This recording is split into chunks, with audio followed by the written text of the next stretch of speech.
বিশুদ্ধ ভাষাটা এত জরুরি যে আল্লাহ তাআলা তার প্রিয় হাবিবকে মায়ের বুকের দুধ থেকে বঞ্চিত রেখেছেন শুধু বিশুদ্ধ ভাষার জন্য।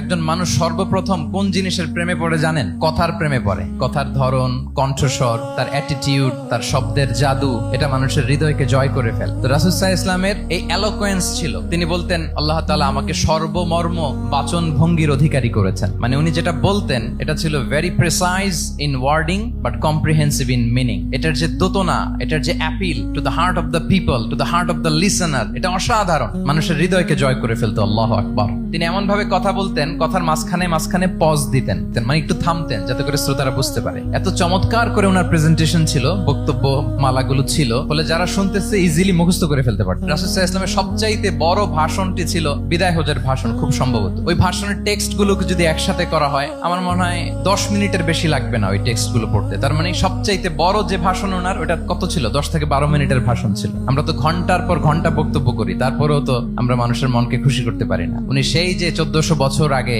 10 মিনিটের একটা ছোট্ট ভাষণ দিলেন, গোটা বিশ্ব আজও হাবুডুবু খায় ওই ভাষণের ভেতর, ঠিক কিনা বলেন?